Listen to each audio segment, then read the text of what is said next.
On en est à Noach et Akadosh Baruch Hu annonce que malheureusement la génération de son époque n'a plus le mérite d'être sur terre. Et après avoir donné de nombreux avertissements, arrive le dernier avertissement. Alors le verset dit la chose suivante: Ki le yamim od shiva, dans 7 jours, Anochi mamtir ala haaretz arbaim yom varbaim laila. Je ferai un déluge, pleuvoir un déluge sur la terre pendant 40 jours et 40 nuits. Umachiti et kol hayekum asher asiti, et j'effacerai tout ce qui est existant, mais al pnei adama, de la surface de la terre. Donc, on sait que Noach a construit pendant de longues années l'arche dans laquelle il devait se réfugier. Une histoire qui a duré 120 ans. 120 ans. Et le but était évidemment de donner aux gens de sa génération le temps de faire tchouva. Et malgré tout ce temps-là, Akadosh Baruch Hu décide de donner encore un sursis, un dernier sursis. Ce sursis, cette fois-ci, est de 7 jours d'une semaine. Et on va voir quelque chose d'intéressant dans Rashi. Alors je lis Rashi, ceux qui veulent suivre avec moi dans Rashi, qui se trouve tout de suite en dessous du verset, qui est le Yamim Od Shiva, car dans 7 jours, Elu Shiva Yeme Evlo Shel Metushelach Atzadik. Ce sont les 7 jours de deuil sur lesquels les gens s'endeuillaient de la disparition de Mathusalem, qui était un tzaddik. Les 7 jours donc en question, ce sursis qui a été accordé à l'humanité d'encore 7 jours, c'est 7 jours pendant lesquels tous ceux qui avaient compris combien la disparition de Methuselah était grave s'endeuillaient de sa disparition, parce que Methuselah était un sadique. On sait que, par ailleurs, c'est l'homme qui a vécu le plus longtemps au monde. Et donc, il y a eu les Shiva. On a ici la première rencontre avec le principe des Shiva. Malheureusement, que Dieu nous préserve, quand quelqu'un doit s'endeuiller, alors on sait qu'il doit s'endeuiller pendant 7 jours. La première allusion qui est faite à cette période des Shiva, des 7 jours, se trouve ici, dans notre paracha, à propos de Methuselah, qui est mort 7 jours avant, et ces 7 jours-là, du deuil que l'humanité a pris sur Methuselah, c'était aussi le dernier sursis qui était accordé à l'humanité pour se repentir. Shechas Akadosh Baruch Hu al kvodo, parce que Akadosh Baruch Hu a voulu l'épargner, Methuselah, ve'ikev et apuanut, et il a retardé le déluge de 7 jours en son honneur, en sa faveur, pour que les gens qui le connaissent, et évidemment, comment il n'était pas connu, c'était l'homme le plus vieux de sa génération, imaginez-vous tout ce qu'il a vu dans sa vie, puissent venir honorer Methuselah pendant les Shiva. Et Akadosh Baruch Hu a donc laissé ces 7 jours de sursis à l'humanité, et il a fait mourir avant pour qu'il n'assiste pas au déluge, parce que les tzadikim n'aiment pas voir les destructions. Les tzadikim sont des gens qui sont sensibles. Ils sont sensibles au bien. Et ils n'aiment pas rencontrer le mal. Et évidemment, la destruction du monde, c'est pas fait pour les réjouir. C'est vrai que des fois, on peut comprendre pourquoi des événements terribles frappent le monde et l'humanité. On peut comprendre. Ça ne veut pas dire pour autant qu'on s'en réjouit, parce que par définition, on préfère voir le monde exister que le monde détruit. Et donc, Akadosh Baruch Hu a voulu éviter à Methuselah d'assister à ce spectacle désolant, de voir le monde dans lequel il a vécu disparaître. Alors, nous dit le Rav Munk, car encore 7 jours. Rashi explique, c'est la semaine de deuil de Metouchelach le juste. Par égard pour lui, Dieu a retardé le châtiment du monde. Compte les années de la vie de Metouchelach et tu trouveras qu'elle se termine la 600e année de Noach.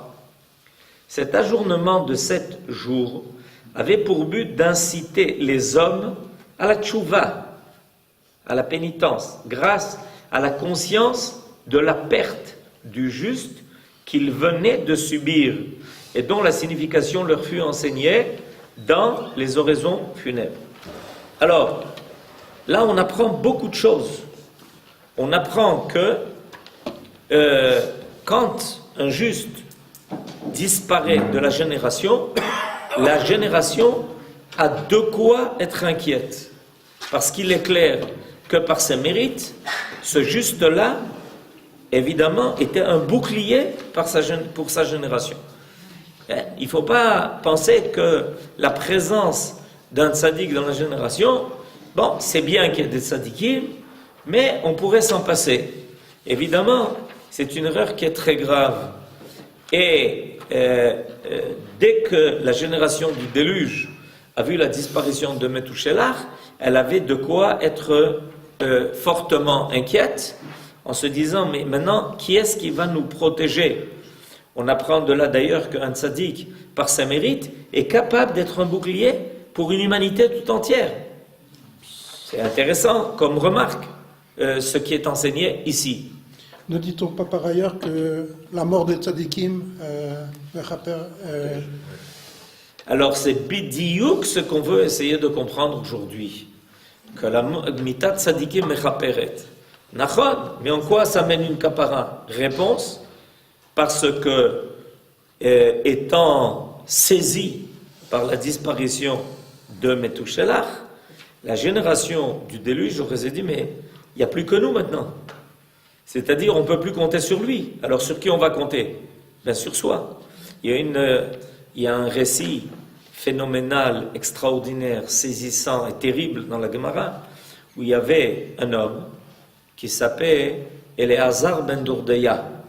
Dans le traité de Avodah Zarah, il rappelait son histoire, et on raconte qu'il avait fait toutes les fautes qu'on puisse, dont on ne veut pas parler. Il a fait des fautes dont on ne veut pas parler. Et un jour, il a compris qu'il était dans l'erreur. Et alors, il a commencé à invoquer tous les éléments du monde pour qu'ils viennent à son aide et l'aide à se repentir, à effacer ses fautes. C'est-à-dire que c'est ce qui en général arrive à l'homme, c'est qu'il pense trouver à l'extérieur de lui l'aide qui l'aidera parce qu'il ne se sent pas capable de le faire. Alors il veut bien que les autres l'aident à le faire. Les autres, ça peut être des tas de choses. Ça peut être qu'on attend qu'il se passe quelque chose, qu'il y ait un événement qui change notre vie, que quelqu'un tout d'un coup surgisse dans notre vie, que tout d'un coup tout change d'un bout à l'autre. On a tendance à vouloir se reposer sur quelque chose qui est extérieur à nous pour essayer de changer le cours de notre vie. Et alors, la Gemara nous raconte comment on lui répond. Tous les éléments de la création lui répondent. Mais comment tu peux compter sur nous? On a besoin nous-mêmes d'aide pour exister. C'est-à-dire que tu penses, tu veux être dépendant de nous, alors que nous sommes nous-mêmes dépendants du Créateur. Et alors, petit à petit, il se rend compte que finalement, il n'y a que lui-même avec lui-même. Que lui est le véritable responsable de son devenir. Et alors, il met sa tête entre ses genoux et il commence à s'élever dans son processus de tchouva à un tel niveau que son âme finit par quitter son corps. C'est-à-dire qu'il est tellement, il s'est tellement investi dans cette tchouva que finalement, il rejoint les cieux. De là, on apprend quelque chose d'extraordinaire. C'est que finalement, on doit savoir à un moment donné que finalement, ça dépend de nous. Alors ça, évidemment, c'est ce qui aurait dû réveiller la génération du déluge. Ils entendent que Metouchelach n'est plus là, alors qu'est-ce qui va se passer? Qu'est-ce qui va se passer? Ben, c'est le but. C'est que ces 7 jours-là, en plus de ça, nous est dit aussi quelque chose d'intéressant, c'est que pendant 7 jours, vous savez qu'on a l'habitude, surtout pour les Chachamim, pendant les 7 jours, de faire des espédim, pas seulement au moment où il est enterré, mais pendant 7 jours, on vient et on fait des espédim, on fait des drachot. Et évidemment, qu'est-ce qu'on dit pendant ces drachot et qu'est-ce qu'on dit pendant ces espédim? Vous savez, c'est pas une petite chose, la disparition de Metouchelach. On raconte quelles étaient ses qualités, on raconte quelles étaient ses vertus, on raconte combien Akadosh Baruch prenait en considération sa présence dans le monde pour ne pas détruire le monde. Et les gens étaient là, et ils entendaient. Et alors ça aurait dû les réveiller. Et c'est ça, chez Mitat Tzadikit Mechaperet. C'est que quand les tzadikim, que Dieu nous préserve, disparaissent, alors on commence à se dire, mais alors, et alors qu'est-ce qui va se passer? Et réponse, eh ben, c'est une bonne question. Il vaut mieux que vous y répondiez vous-même, parce qu'il n'y a personne d'autre sur qui compter. Alors, cette explication se trouve complétée par celle du Talmud, qui précise que les 7 jours sont un dernier sursis qui fut accordé à la génération pervertie après le grand sursis de 120 ans, en vue de l'inviter une nouvelle et dernière fois à la pénitence. Voilà ce qui est dit dans le traité de Sanhédrin. On comprend d'un point de vue psychologique que les avertissements répétés au cours d'un délai de 120 ans finissent par perdre leur influence et qu'un ultime appel à la pénitence était nécessaire. Pourquoi Akadosh Baruch Hu a donné cette prolongation? Pourquoi Akadosh Baruch Hu a-t-il encore donné 7 jours? 120 ans, ça ne suffit pas. Parce qu'on sait que, bon, on entend et on réentend, on entend et réentend. Et quand on dit aux gens, c'est dans 7 jours, c'est le dernier moment, il ne reste plus que 7 jours, alors même les plus, ceux qui ont perdu toute écoute, sont censés se réveiller. Durant ces 7 jours, le souvenir de la vie exemplaire de Metouchelach devait inciter les hommes à se recueillir. Vous savez, ça me rappelle l'histoire de Yona, qui arrive à Ninvé, qui passe dans la rue principale et qui dit « Dans 40 jours, il n'y aura plus rien ici. » Quoi? Il n'y aura plus rien ici. Et alors, dès que cette rumeur parvient aux oreilles du roi de Ninvé et qu'il entend que c'est sérieux, parce que cette fois-ci, Yona, il est prophète et on sait que c'est un vrai prophète, alors il ordonne immédiatement un changement radical du comportement des gens de Ninvé. Et pendant 3 jours, tout le monde jeûne, plus personne ne fait rien, ils passent leur temps à prier, etc. C'est-à-dire que quand on dit, mais ça arrive, c'est pour maintenant, alors les gens se ressaisissent. Et c'est ce qui est arrivé à Ninvé, et c'est l'Haftara que l'on lit à Yom Kippour. Pourquoi? Et surtout quand? Et surtout quand? À Mincha. Parce qu'on avertit le peuple, il ne reste plus longtemps. On s'approche de la fin de Yom Kippour. Quand on commence le soir à Kol Nidré, on a le temps, on a encore toute la nuit, on a encore toute la journée, on doit passer Arvit, Shacharit, Moussaf, mais Mincha, on voit déjà la fin. Et alors on dit, hey, vous entendez ce qui s'est passé là-bas à Ninvé? C'est plus pour longtemps. Il faut faire attention, il y a comme ça des fois j'entends, Bémet, vous savez, dans tel et tel jour, va se passer telle et telle chose.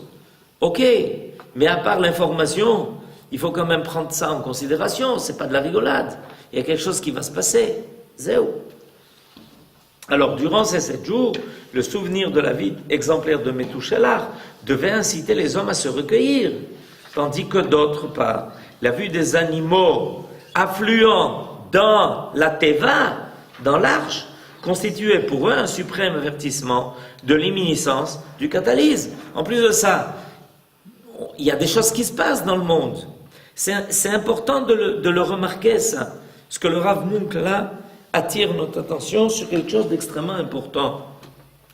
C'est qu'avant que les choses ne se passent, il y a des voyants lumineux qui s'allument.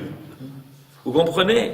Tout d'un coup, les gens voient, comme ça, à la queue leu, les animaux qui se dirigent vers la Teva de Noah. Pendant 120 ans, ils ont entendu construire la Teva, l'arche, les scies, les marteaux, etc.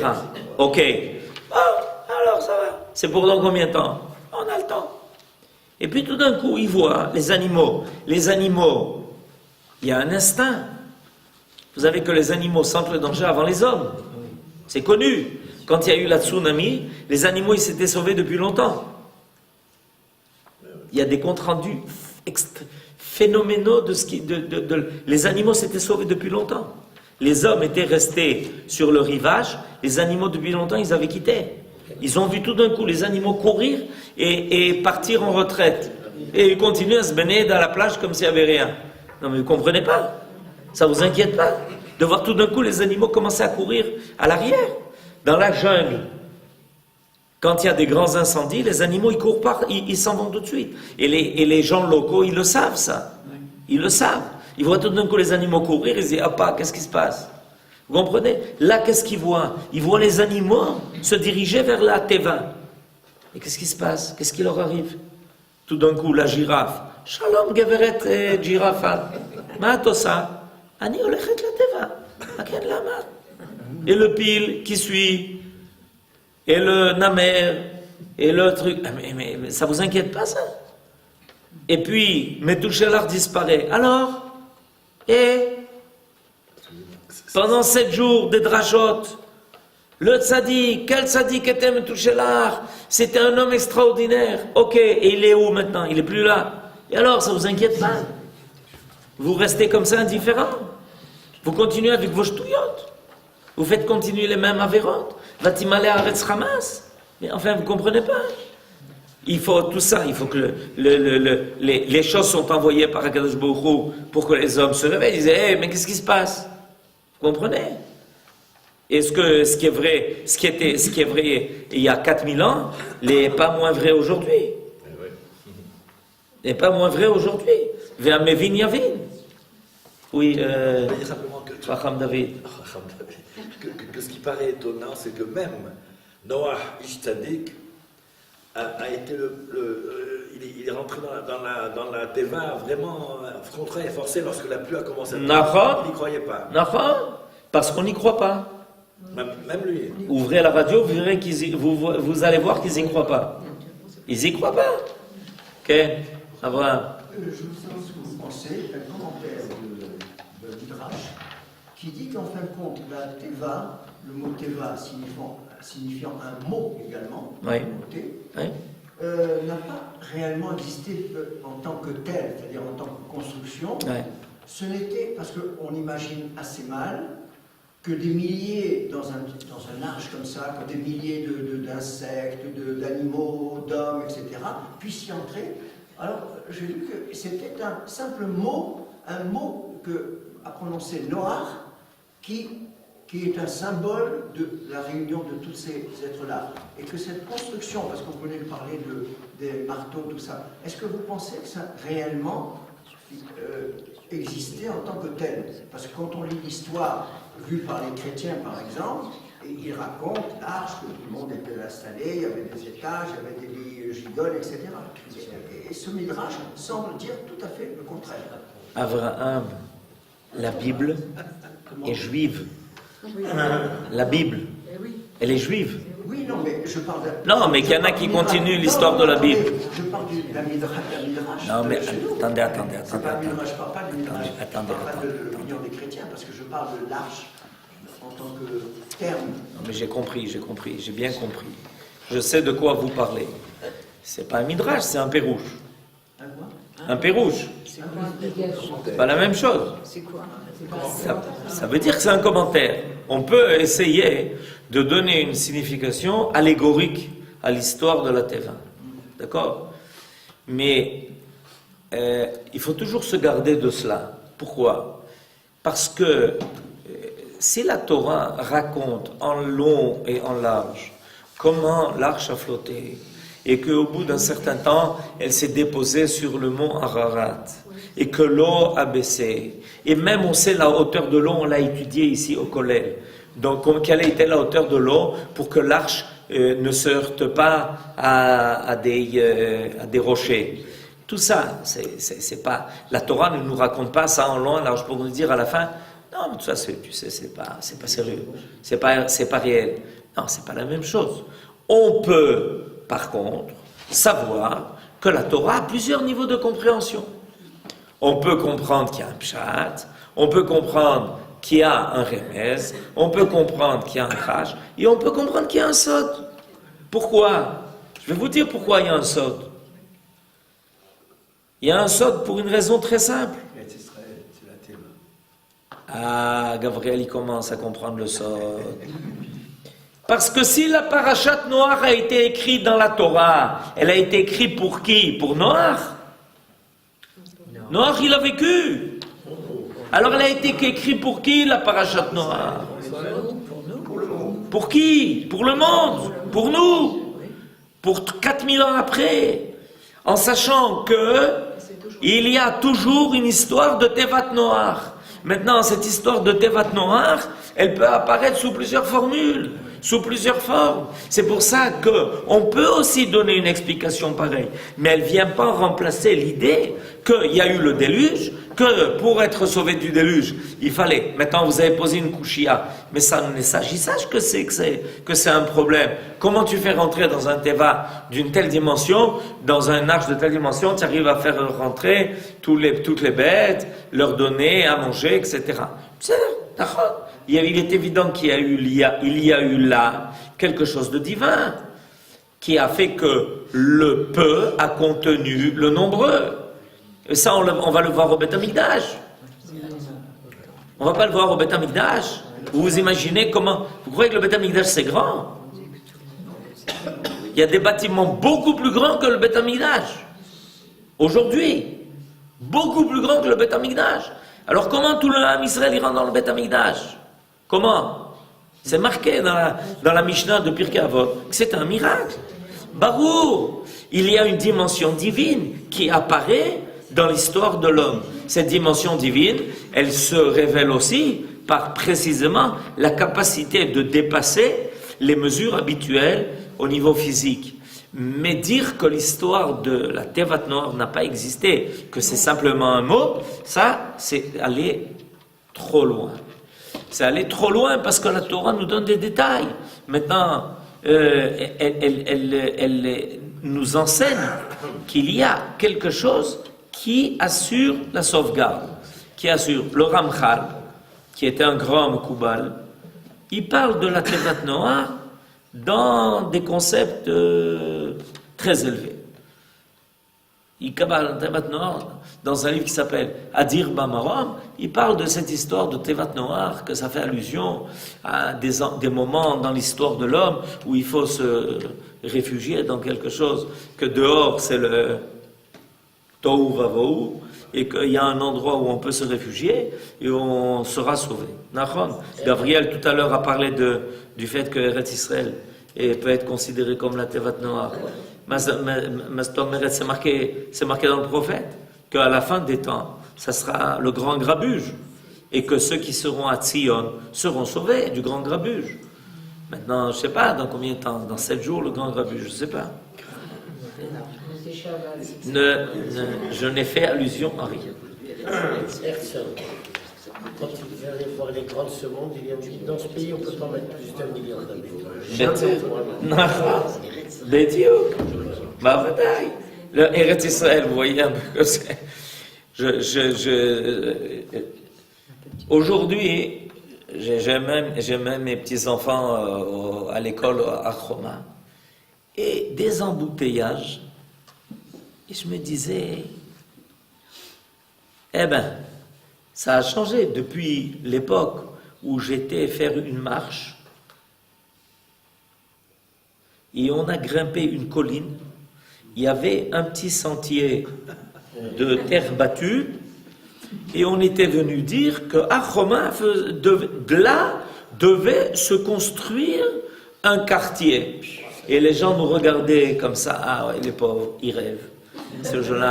Ces gens-là, c'est des idéalistes. C'est des gens, bon, qu'est-ce qu'on peut faire? Non, j'ai vu, Bémet, il y avait des gens qui nous attendaient en bas, qui n'étaient pas tout à fait d'accord avec l'idée de construire un quartier à Roma parce que ça allait provoquer la 3e guerre mondiale. Prenez les journaux, vous verrez. Ils s'étaient opposés à ça en disant, vous allez provoquer la 3e guerre mondiale. Et entre-temps, des embouteillages. Mais je vous assure, j'ai pensé à ça aujourd'hui en me disant, Makara, pauvre. Makara, comme disait Daniel, Makara, pauvre. Mais on ne donnait pas à manger à ici 10 000 personnes dans ce pays. Il n'y avait pas à quoi de donner à manger à 10 000 personnes. Vous ne vous rendez pas compte? Les gens mangeaient des racines. Makara. Tu vois pas la différence, tu vois pas l'homme chez Corée, Barolam, et chez Corée, alors Yesh Teva. Cette idée, ce concept de Tevat Noah, un endroit où on se réfugie et où on est protégé de tout ce qui se passe en dehors de la Teva, ça c'est un concept qui est vrai, il existe. L'idée de la Tevat Noah vient nous faire prendre conscience de cela, c'est que des fois dans le monde ça va pas du tout et qu'il y a un endroit où on peut se réfugier. Et ça me rappelle, je peux vous donner des exemples de ça. Rabbi Shimon Bar Yochai et son fils, ils sont dans une Mehara. Ok, pendant combien de temps? 13 ans. Qu'est-ce que vous faites là-bas? Mais tu sais pas ce qui se passe dehors? Tu sais pas ce qui se passe demain? Rome.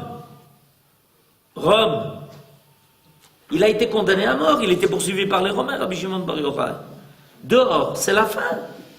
Rome, le 4e royaume apparaît, il prend possession des restes d'Israël. Tous ceux qui bougent, boum, on les tue. Tout le monde est exterminé par les Romains. Il ne faut pas vous imaginer que les Romains ici, ils étaient gentils avec nous. Ce n'est pas l'histoire d'Astérix. Même l'histoire d'Astérix d'ailleurs, elle fait comprendre que les Romains, ils n'étaient pas très gentils. Et encore moins avec les Juifs. Goscinny était juif. Ah, en plus. Oui. Il y en a qui disent qu'il a fait allusion dans ces textes-là à l'histoire de... Ok, c'est bien, les Juifs, ils recherchent toujours ce qui se cache derrière. Mais il est clair qu'il y a quelque chose de phénoménal. Rabbi Shimon Bar Yochai, et lui, il est tranquillement dans sa grotte. Qu'est-ce que tu fais? Je crie le Zohar. Et de quoi tu parles?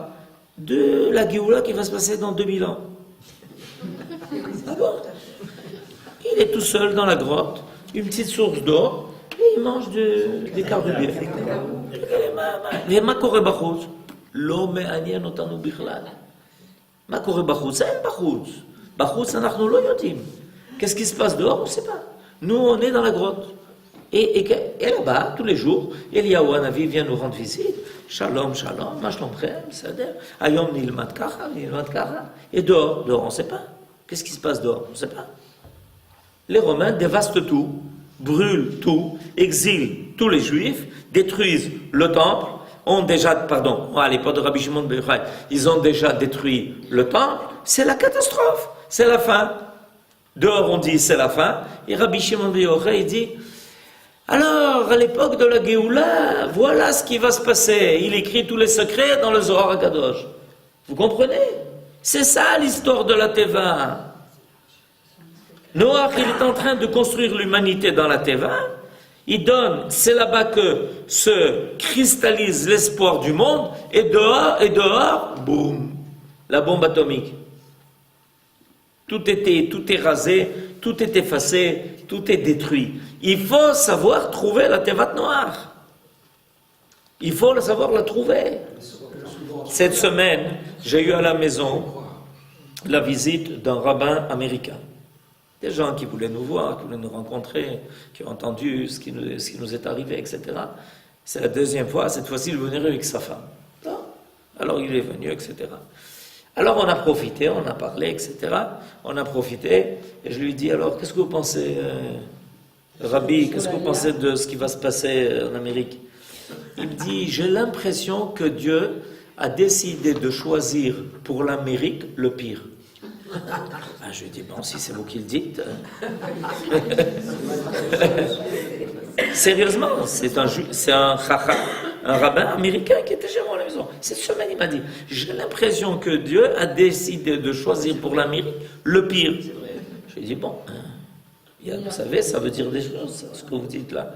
Il y a des... Alors, ma femme, elle disait à sa femme, vous êtes sûr que vous voulez repartir? On a nos enfants. Bon, mais on a acheté un appartement, évidemment. On a notre appartement. On connaît. Et vous comprenez, il y a une teva noire, enfin. C'est clair, mais il faut être aveugle, quoi. Il faut faire semblant de ne pas voir. Il faut s'efforcer de ne pas voir pour pas voir. Il y a une teva noire, quoi. Noach lanu. Hein? Noach lanu. נוח לנו, בדיוק, מנוחה. אנחנו, ברוך השם, בארץ המנוחה. נוח לנו, בדיוק. À l'intérieur de nous-mêmes aussi. נכון, יפה מאוד אברהם, vous avez raison. Ça, c'est ce que dit le Ramchal. Le Ramchal aussi parle de la teva qu'il doit y avoir en nous. C'est-à-dire que dehors, l'homme est assailli par des tas de choses. Il est assailli par des tas de choses. Et en lui, il doit avoir une teva noire, où les choses sont en place, où les choses sont bien ordonnées, calmes, préservées. Il ne faut pas se laisser agresser par tout ce qu'on veut vous montrer, tout ce qu'on veut vous dire, tout ce qui se passe. Mais, et j'ai dit à quelqu'un cette semaine, mais dis-moi, tu sais qu'il y a une capacité d'absorber tout ça. On ne peut pas absorber à l'infini toutes les mauvaises choses. Là, on a tué 300, là, on en a égorgé 200, là, je sais pas, mais garde ta tevat noire, ya habibi. Dedans, tevat noire tova. Mais justement, le problème de la... Si je suis d'accord avec Alors, Gabriel docteur, qu'est-ce que vous sur dites? le fait que Israël peut être en soi une teva, aujourd'hui à l'échelle mondiale, mais le seul problème, c'est qu'on a trop de connexions encore avec l'extérieur, avec le Rav, du temps de Rabbi Shimon Bar Yochai, qui était tout seul dans sa méhara. Mais le problème chez nous, c'est qu'on a trop de connexions avec le monde, et c'est ça qui pose problème. Mais on peut créer sa tevat noire. Quand on vient étudier, par exemple, on est en tevat noire. Oui, mais c'est pas ce qu'on voit. Parce que quand je vois quelqu'un qui, pendant un cours, son téléphone sonne, je lui dis, il faut que tu choisisses, ya habibi, il faut que tu choisisses. Moi, ça ne me dérange pas que tu parles au téléphone, mets-toi sur le toit, parle au téléphone. Mais ici, tu es dans la tevat noire. Il faut avoir des moments de tevat noire dans la vie. Vous avez raison. C'est quelque chose d'extrêmement nocif, cette histoire-là. Quand la femme de Lot est sortie, a été sauvée de Sodome. Quelle était la recommandation? Ne regarde pas ce qui se passe. Vous avez compris maintenant? Pas grave, je vais juste voir ce qui se passe. Si tu regardes ce qui se passe, tu es là-bas. Si tu es là-bas, tu auras le même sort que là-bas. Ce que vous venez de dire, le fait de voir, le fait de savoir, le fait de s'intéresser, ça, en fait, te fait participer. Tu as décidé d'être là-bas, tu n'as pas décidé d'être ici. Ils ont été avertis. Ne vous retournez pas. Gardez-vous, préservez-vous. Non, on veut savoir. Attention, si tu veux savoir, tu es là-bas. Si tu es là-bas, maintenant, sur Sodome tombe une pluie de soufre et de sel jusqu'à aujourd'hui. Vous pouvez aller voir à Yamamelach. C'est resté. Et tu décides de regarder, tu es là-bas, tu n'es pas ici. Si tu es là-bas, il y a Habibi, statue de sel. Il faut comprendre, c'est sérieux. C'est pas de la rigolade ce que la Torah nous raconte. Il faut avoir cette Tevat Noir. Il faut l'avoir, cette Tevat Noir. Ken, qu'est-ce que vous vouliez dire? Je ne me rappelle plus qu'est-ce qu'il Mais dit. c'est pour des raisons économiques qu'il y a ces interconnexions. Bravo! Va chercher le marché en Chine, en Turquie, en Inde. Non, pour les raisons économiques des médias. Pas d'Israël. Des médias. Regardez le gaz, par exemple. Le gaz On quoi? vient de trouver du gaz. Et Ah, alors? on va le vendre. Mais ceux qui ont trouvé du gaz, ils ont qu'à faire circuler le gaz. Qu'est-ce que ça nous concerne, nous, maintenant? C'est pas... Et c'est ça la faille, Non, non. la porosité de la Teva. Mais le problème, c'est que tout le monde est censé s'intéresser à tout. Quel rapport? Tu as le rapport avec la guerre en Irak, toi, maintenant? Il faut que tu saches combien de gens ont été égorgés en Irak. Non. Quel rapport? C'est Bediuk Abaya. Abaya, il n'y a pas de Tevat Noir. Il n'y a pas de Tevat Noir pour nous, il n'y a pas de Tevat Noir pour nos enfants. Il n'y a pas de Tevat Noir, il n'y a pas de Tevat Noir. Ça ne peut pas marcher comme ça. Ça peut pas, il faut avoir un endroit. Et ça va se passer aussi dans les faits. Quand les gens vont voir comment c'est la révolution dans le monde entier, et puis le Ham Israël, il n'est pas comme ça. Tiens, à l'heure où on est assis ici, où on parle, vous savez ce qui se passe? Vous savez ce qui se passe à l'heure où on est assis ici maintenant? Vous savez ce qui se passe dans le monde? Vous savez ce qui se passe, que ce soit à l'est ou à l'ouest? Vous savez ce qui se passe? Vous avez une petite idée? Mais à chaque seconde, il y a une catastrophe. Au moment où je suis en train de vous voir, il y a une catastrophe chaque seconde. Je ne peux pas parler des torrents de boue qui se déversent là-bas, des torrents de feu qui se déversent ici, et nous on est au milieu. Qu'est-ce que vous faites? On est dans les embouteillages. Qu'est-ce que vous faites? Chacun a 3 voitures. C'est le problème. C'est Abaya. Et on prépare Shabbat. Il faut comprendre. On est dans une Tevat Noire énorme. Énorme. Bravo. C'est-à-dire que les raisons économiques ne sont pas de bonnes raisons. Elles ne sont pas de bonnes raisons pour perdre le Nord.